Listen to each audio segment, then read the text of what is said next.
Thank you so much for coming in. I think if you've been following Planet Coaster 2, you know you guys have been super, super busy. Ever since launch, you've been doing a series of updates, and we put out a roadmap, and you guys are here to talk about what's gone on and what's coming up. So I guess we put the roadmap on the screen and talk about what's actually happened. So here we're going to look at the roadmap we popped out, and it's showing that our commitment to all the updates we're putting in. Update 2 just went out, right? Yeah, on the 13th of February, we released Update 2, which had, as the roadmap, we had our custom video billboards on PC and custom speakers. So we've added on console, you have video billboards. On the PC, you have the ability to put custom content on them. But they also all come with adverts and videos as well for you to advertise the food branding. So that was one of the major features as part of Update 2. We had some D-theme coasters as well. Yes. And we had our returning ride from the original Planet Coaster, the Pathos 3. Pathos 3. You don't need to have played Pathos 1 or 2. Such a good joke. To get that. No, yeah. Thanks. Yeah. And it was full of lots of bug fixes and quality of life improvements as well. Synchronised rides as well. That was my favourite part of it. Yeah, that was my favourite, but synchronised ride was really nice. my favourite. And being able to sync them across all different types of rides as well, not just coasters and coasters, but coasters and food. If you want to, why if not? you're that way inclined. Yeah, absolutely. So, and also you released a hotfix after as well. We had some feedback about some stability issues, and you guys got on it straight away. It worked really hard. So we put that out as quick as possible, so that went down well as well. Cool. But you've not stopped, and you're not stopping, because the next update, which is update number 3, we can confirm the date, which is now the 20th of March. 20th of March is 3 weeks to you away. guys on all platforms. Not far away. 3 weeks away. Now we will talk about update 3, but because I've got you here, can you share anything about what's coming update 4 as well? Just a little look. Just a little look. Oh, look, producer Adam's just done it. He's just put it on there. Like I didn't even agree to this. The roadmap update has now changed. So yeah, we're going to confirm that we are looking at restaurants as part of update 4 in April. So these restaurants will be based on the Planet Zoo version of restaurants, not the original Planet Coaster version. We love the creativity and the versatility of Planet Zoo ones, all the amazing things that community have been building with that. So Planet Coaster 2's restaurants will be based on those as well. And just to reiterate, all this stuff is free content. This is all stuff that's going for free. These are all free updates, so every player will get this stuff that we're going to show today and talk about today. Everyone's getting this. So if you own Planet Coaster, you're getting this. We've also got some additional improvements to the Frontier workshop, so there's that more connection on the main menus to the amazing content that people are making in the workshop and sharing. And something like that. We'll see the continuation of new Sandbox levels based on the career maps, which we're going to have a little look at tonight. Yes. The first batch, and of course we're going to carry on looking at some of the D-themed coasters as well. Nice. And maybe a new ride as well. Well, I will probably have you back on to get more information about you for those updates and update number 5, which is still under construction at the moment. But we're here to talk about update 3, which is, as we just said, 20th of March. It's only around the corner. Should we dive back in? You guys were very kind enough to go and grab us some footage, some pre-recorded footage of this on a development build, because obviously you guys are constantly working. So this is it will say work in progress, but it's very close to what we've got. But let's start with what we're looking at right now. So one of the new features we're adding as part of Update 3 is the ability for the tutorial and Act 1 career levels to be Sandbox levels. So what we've done is we've taken out the existing coasters, the existing scenery, created them as blank Sandbox levels that you can now start new Sandbox levels. Right? So this one is Parks and Recreation from Act 1, and as Adam says, we're going to be rolling out more of these over the updates as we go. That's really cool. I know my wife plays a lot of Planet Coaster, and this will be big news for her. She would like to start a Sandbox mode in one of the levels there. I think she's finished the campaign now. I'm fairly certain she has. She's watching, so she'll be like, you should know this. She'll be telling you if not. Yeah, she'll tell me when I get home. But that's not all there is there, because we're doing more stuff with this. So I think it's going to come on the show, some of the other tweaks and features we've got that run into in the video. So what we have, obviously, this is, how many maps are there in Prologue and Act 1? In the Prologue, there are two tutorial levels. In Act 1, there's 4 of them. So there'll be 6 new levels in total for you to use in Sandbox mode. Cool. And you access this through the Sandbox options at the front as well. So there'll be a new career or campaign templates that you then select from. And you have, of course, all of your Sandbox settings as part of it as well. So you can toggle on all the management modes you want, so you don't have to. Right, okay. Exactly. So what? This is the. This is Parks and Recreation. Parks and Recreation, not the TV show. Parks and Restoration. Just in case there's any solicitors watching. Yeah. Just in case there's any solicitors watching, it is not a TV show. Restoration. Parks and Restoration. All right, which is a clever play on words. Who named all the maps, by the way? Our wonderful narrative and design team have come up with all the names for the different career levels. They're very funny. Cool. Very clever, all funny right. people. So I think so. Yeah. So this is we're looking at this from Act 1. So we're going to go into one of the first features I think we're going to talk about is the scenery, scaling, and Rotation. Rotation. Yes. So now, as part of certain scenery pieces, you have the options to turn on random rotation and scaling as well. So you can turn on rotation from the right-hand panel, as you can see in the video. If you set the pitch angles to 0, you'll get your straightforward just rotating on one axis. John Bishard's probably going to tell me off tomorrow in the office about the axis. We've learned a lot. We've learned a lot about the maths of angles. Shouldn't be said there. So apologies, JB, if I've said that wrong. But you can then also set the pitch to, especially if you have a lined surface off, it then will give you pitch around it as well. So you can see one rock. I'm placing it down, and it's doing all of that for me with limits as well. I can toggle how far I want these things to go. I mean, that rock is putting in an Oscar-worthy performance. That is multiple different versions of that rock, and it's not just the angle, right? This is scale as well. Yep. So now I'm turning on scale again. I've got the upper and lower limits based on the object. You can't push it any further than what the object could do within its own scaling rules. But then, as I place that down, you can see I've got big rocks and little rocks. But it's all the same rock, right? Yeah, it's just one rock. And again, you can quickly see how that is for me, who is incredibly lazy. That's a really powerful tool for me, because now I can theme small areas with 1 or 2 scenery pieces, but it will just look like I've used hundreds of scenery pieces, but it's not. It's just the same piece over and over again. And this applies to rocks, trees, any of the other scenery pieces as well that aren't animated or part of the grid system as well. So it's not just the rocks. You can do it to a number of different pieces. Nice. And the other thing we talked about is billboards we had. Billboards, yes. They came in update 2. Yeah. And we heard that, you wanted the flexibility to turn off any audio from the videos that we're playing. So now you can do that in update 3. There's a mute option. You now can turn off any audio that's playing as part of that video. I mean, why you want to silence Bodhi, I don't know, but some people do. But it's important to reference as well that we're doing updates, and we obviously have a roadmap, but we're also listening to feedback post updates as well. So obviously we put the billboards in update 2. We can listen to your feedback from update 2, and in update 3, we've addressed that feedback. Exactly. Yeah. Cool. Yeah, the team are doing a great job of moving forward with that roadmap and getting those features as well. But it's not just the sounds on the billboards, right? You can do stuff with rides? That's right. We had that feedback that we'd like to have that custom audio that we'd be able to do on the speakers in Update 2, but on the rides and coasters as well. So as this video shows, you now have access to the custom audio on your rides. So you and it's click, simple as that, right? Yeah. And then you have the audio. Same flow. These are only PC only. This doesn't apply on consoles, but on the PC players can add their custom audio to these things. Nice. Very nice. So we talked about the scaling, we've talked about the audio changes, but one of the other things we introduced was the multi-select. Yeah, we did a lot of work in Update 2 for multi-select, make sure it's nice, quick and easy, so you can jump straight into it on PC. Well, one of the things we've added is the ability for it to retain your selection. So now when you select an object and enter multi-select mode, it will remember that object was selected in the first place. Nice. So you don't have to reselect it. So just that nice quality of life improvement, again, based on some of the feedback we've had.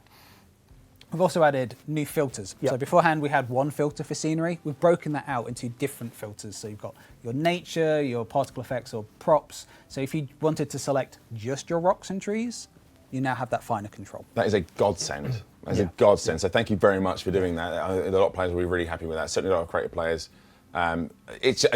We're constantly listening to the feedback that comes in, and the team are reacting really quickly. And what this is showing as well is we've added a new apply button. So after you've made a selection, you can just adjust the filters and say, actually, I don't want to select the rocks in this selection. Turn that off, hit apply, and it will deselect. You don't want to select the Oscar-worthy rock that is in that selection. I don't want to get rid of them. I think they're perfect. Oh, exactly. No, so right. turn it off. Right, okay, quick. fair enough.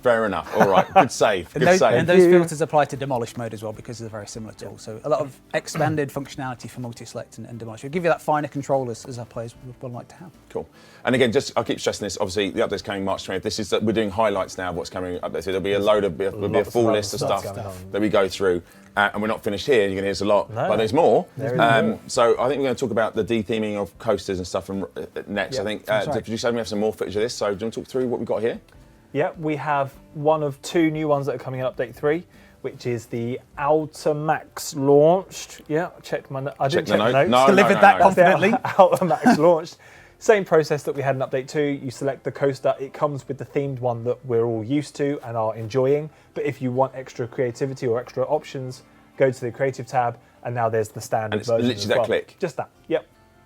I mean, that's cool. I mean, people have asked for this, and we're providing. Exactly. But what about the pieces that are they've just gone forever? Very good. They are not gone forever, Arthur. They are just like we did in Update 2. We now provide them as separate scenery pieces as well. Okay. So you can again theme up other coasters or just use them as scenery objects if you want to as well. So they're there available to be used. Nice. So you can make whatever sort of race car you want on different coasters if you Maybe, want to do it. yeah. With the interchangeable cars as well that we added in Update 2, all the possibilities are starting to become even more endless. Well, we're going to talk about possibilities in a second because there's another coaster here. There is another one. There is 2. I said 2, and the Vector Sit Down is the second one in Update 3. That's the lovely fighter jet, but now has its standard variation as well.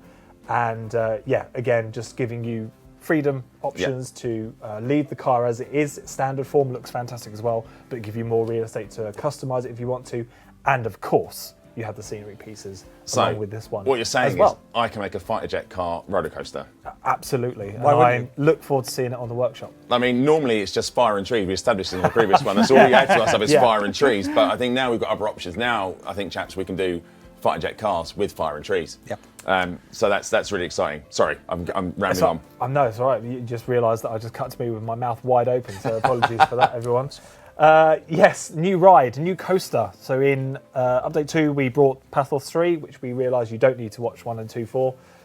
In Update 3 comes a new coaster, the Inverting Suspended. Yeah, I got that right as well. Got that right. Yeah, rolls off the tongue. Yeah, which is... It's based inspired by the Mind Melt from the original Planet Coaster. Yeah. And it comes with this blueprint, which we're showing off here as well. So the Pulse blueprint is coming along obviously with the custom version as well, where you can build to your heart's content. And you can customise it, change all the colours. You can put the fighter jets on it, or fighter jet car on it if you want to scale it down. I'm sure people can. I mean, they're making things that I never envisioned could be made in this game. So I mean, we've seen some things. I mean, I've seen some things. I have seen some things. I'm sure you guys have seen some things. I've seen some big Titan guys running around a level, knocking poles over and stuff. Yeah, there's been some weird stuff. There's also been some great stuff. There's been some great stuff. Yeah. But that's not all, is it? It's not all.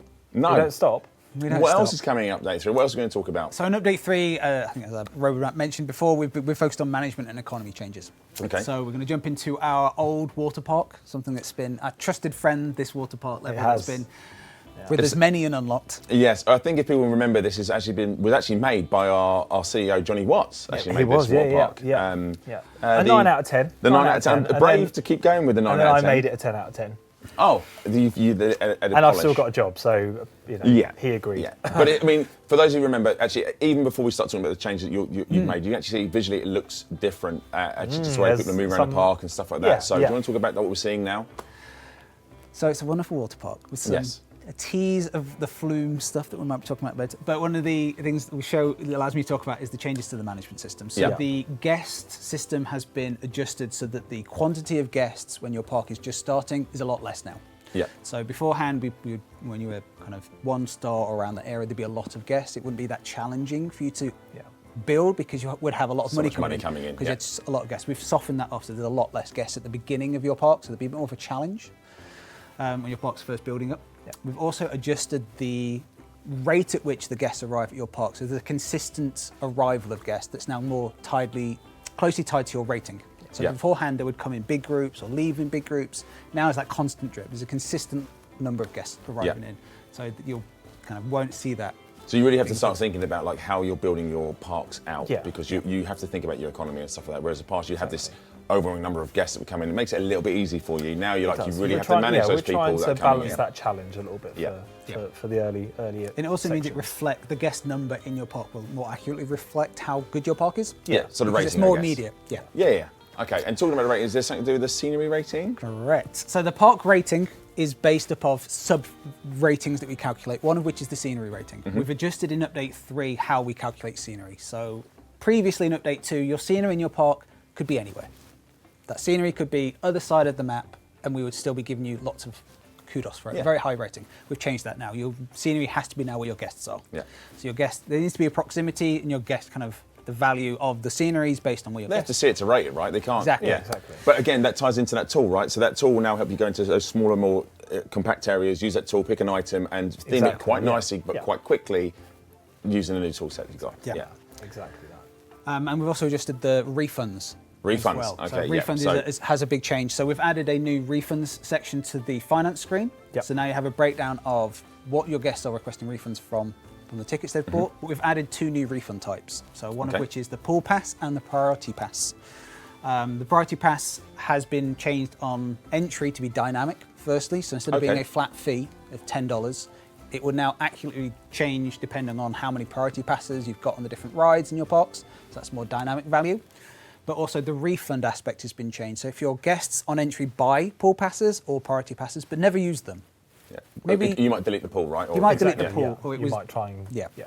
They will now refund that pass on the way out. So there might be a negative impact on the amount of money you have to hand because now your guests are going to be requesting refunds for those. So keep an eye on your phone because they will fluctuate over your playthrough. So screens like this always make me itch because the numbers, Mason. It's too much. So that's why I was playing creative. But I know players love this sort of stuff, and to be able to tightly manage and drill down to maybe where their finances are going is a great addition. Exactly. But we haven't stopped there. No, one of the other rating values that the park rating is made up of is the unique attractions value. Yeah. And previously, the pools aspect, you did not need to have a minimum size or even connected to the path system. We've changed that now. So your pools need to have a minimum size, need to get at least 5 guests in as a capacity. And to be connected. It's cozy. It's still a cozy pool. Yeah. Has to be connected up as well so your guests can access it. We've added some feedback so that you can see when a pool is valid or not. But it means that now you have to actually consider the pools that you're making and make sure they're connected. To make sure they're functional, make sure and we appreciate the gamers had worked out that you could use this, and we very good. Very game respects clever. game. Yep. But we've got to play how we. You now have to build a bit more of an accurate. We want that pool challenge, system. right? Yeah. People play it for a challenge, so we're looking at that absolutely. That's not all though. We're talking about management. We're talking about staff, right? Staff and handovers. So one of the feedback we've had is that the handover between staff having a break and the wandering members of staff, the people that are going to take over, a bit rough. People would just go on their break. Bit lackadays about getting ready for work as well. I'll be there in 10. Is Jeff here? I'm just going. Yeah. Doesn't matter. Jeff's not even here. We've fixed that now. So ride attendants and vendors, the members of staff that are going to come and take over, they will get there before the vendor or the ride attendants on their break leaves. Right. So they will now wait. A seamless handover. So they'll be at the store, they'll be at the exit of the ride, waiting to take over. So there'll be less downtime of your shops being shut or your rides not being open because you're in that period where the new vendors still walking across the map. So that should be a lot more immediate now. So you shouldn't have those downtimes anymore. Very applies nice. to your vendors and ride attendants. So very nice. Been trying to focus on the management aspect and just kind of address some of the feedback that we've been getting on that, and kind of add a bit more of a challenge as well at the beginning. Yeah, I think seeing all these tools working together and like the scenery, the ratings, how the guests will be arriving. I think that's going to make a huge difference to how players approach creating their parks and actually playing through some of the levels will add a lot more challenge. But and all this stuff happens under the hood. There's lots of changes you guys make to manage this under the hood, but some of it is very not under the hood. It's very in your face. Very in your face. And could be very in your face. Is the flumes. I'm just going to come out and say it. Inflatables, the inner tube, double inner tube, and the raft flumes are all now round-bottomed flumes. We love a good round-bottom flume. We love a round-bottom flume. They are now round-bottom flume. As you can see with this slide that was in the park before, it's quite important to mention that I didn't rebuild this flume. It just changed because the models have changed to round bottoms now. So when update launches, you're going to have all your flumes will change to these round bottoms. So you might need to go in and just have a little tweak at some of the terrain. Maybe it's sort of intersecting with the terrain now. It will still work, but you might just want to go and have a little because we've had to add that extra depth for the curves. So they used to be flat. Now we've got them as that nice U shape, but this had a bit of extra geometry on the model. So it might be a bit of clipping. It's important players to know that they will have to go in and maybe have a look at some of the rides, and all new flumes will come with this on as default, right? All this sort of stuff we're going to talk about. But the existing flume, you might have to have a little bit of tweakage to make it work, or not if you're that way inclined. If you're that way inclined. And along with the round bottoms is the Raft Deformation. I think we saw a little sneak peek a little while ago. The development aspect of how we've been figuring it out, but now they deform it's quite a subtle effect on these inflatables because they're quite small. Yeah. But they deform to fit within that new round shape. Yeah, I think we'll flick over in a second to have a look at one of the other rafts. But I think it's even here when it's subtle, it makes a difference. You can actually see how it's actually changing how things look. So. I think we see one go around here now. There you go. Yeah. And then I think we're going to flick over in a second to the larger raft, if I remember correctly. Yeah, I built a kind of very much a work in progress flume just to show off really the deformation as opposed to anything else. It's not the greatest flume.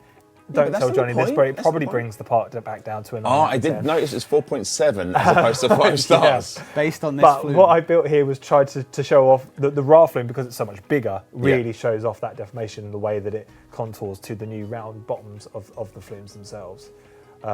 The other thing to call out is that we've been looking at the way that both guests and the inflatables actually move in the flume. Yeah. So there's lots more kind of swinging up the sides, which tie in with potentially things coming off the flumes as well, which we're going to look at in a little while. What a tease. And what that means is I have to build my flume with that in mind. If I want to give them some speed to get around the corner, to build that excitement, I might now need to really utilise those high edges, which you can see on that bottom corner, or the tubes where they come round and they actually go right up the wall. Somebody just asked a question, can you ride these in first person?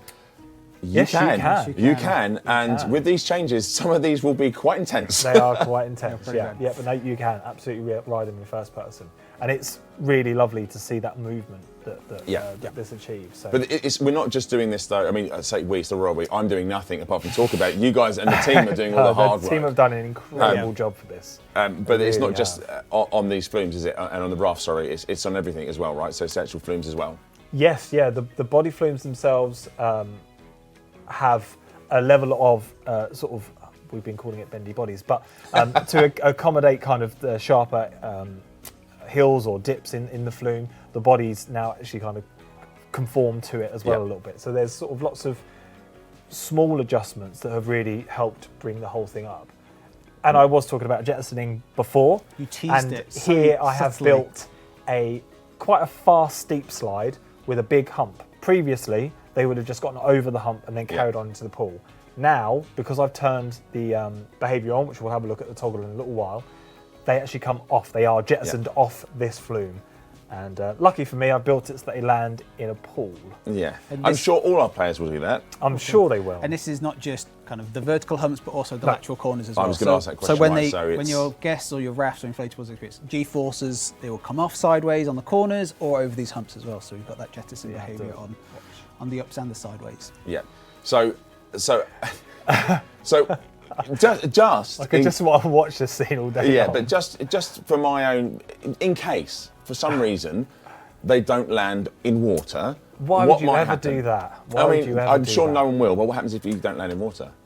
If a guest doesn't land in water, and they happen to land on a hard surface, say concrete, if that's what you're going to do, then the guest is going to get up. They'll be fine, but they'll be panicked and they're going to leave the park straight away. Yeah. They'll regroup with their group if they're in one, and they will leave. And also the refund rate might kick in as well. So it's not a great idea to build a flume that lands on the We don't advocate that sort of behaviour. I don't advocate However, it. If they happen to hit other guests and those guests go flying as well, might be funny to look at. It might be funny It might be to a watch. very nice I visual. might be watching for fun things to come through once Update 3 lands. I might not. We're not saying it's like 10-pin bowling, but do you know what? maybe This is coming from the guys who invented the ability to pop balloons of the guests. So I don't know if I can take what you're saying. I wouldn't want to know what my balloon popping count is, but it's high.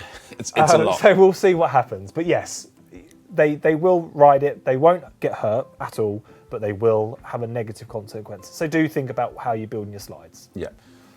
Cool. All right. So, and it's again, you can toggle it on and off again. I think we may have been talking when that menu came up. So apologies, chat, but you can. It's as simple as toggling on, toggling off. As well as the jettison behaviour, we've got different paths that your guests and your rides will take. Your rafts will take on the special pieces. So now that's more of a dynamic reflection of the speed of entry. So on the Venus flytrap, a big flytrap. If you come in quickly, you'll take a big long path. But if you come in on a small entry speed, you might take a more central path. So it's more reflective now of the speed at which you're entering those special pieces. And just because I'm this way inclined, if you're going too fast, could you exit a special piece?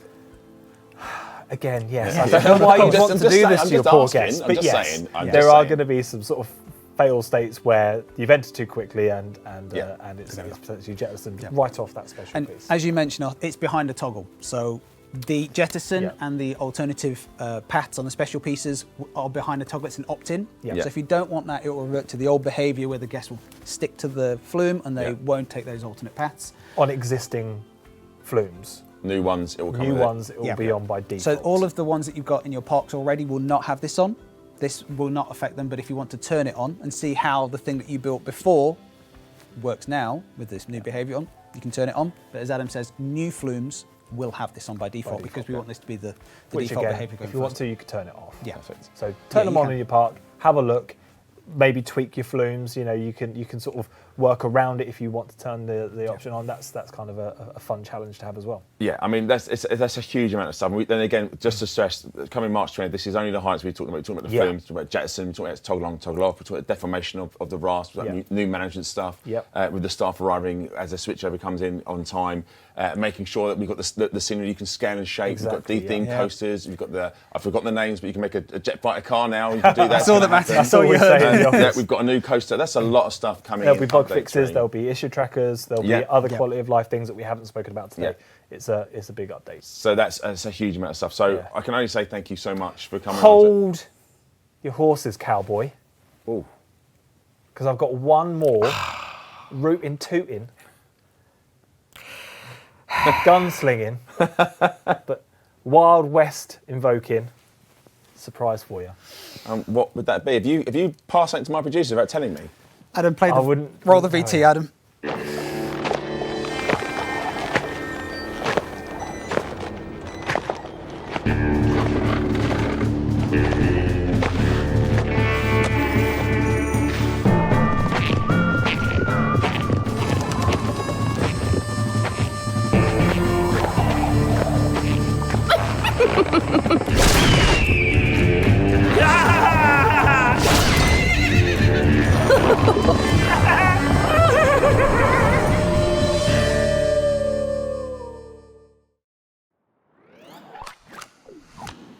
Very, very slick. All right. Good one, huh? Yeah, it was very good. It was very good.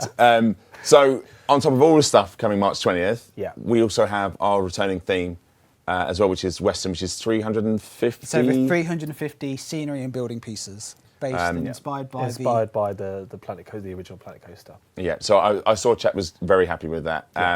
That's a lot of stuff. So I guess. And that's part of update 3. That's part of update 3. That'll be available for all players as well. Yeah, so that's coming free with update 3. All the stuff we're showing you is all the stuff that's going free. So again, let's look at that roadmap that's updated with a very subtle but not subtle. Western is coming in March. All the other stuff we talked about, all the wonderful stuff the team are working on.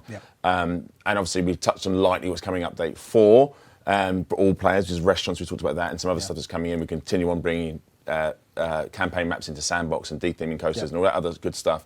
On behalf of all the players, I know how hard the team are working, so I just want to say thank you. Thank you so much to you guys for coming on, but I know it's not just you, there's a whole team behind you that are working really hard on this, so thank you to the whole team. Absolutely. It means the world to all of our Planco family, so thank you for doing it. Thanks for coming. Thank you for being good sports, and, you know, let's have some fun. Sneak a little surprise for you.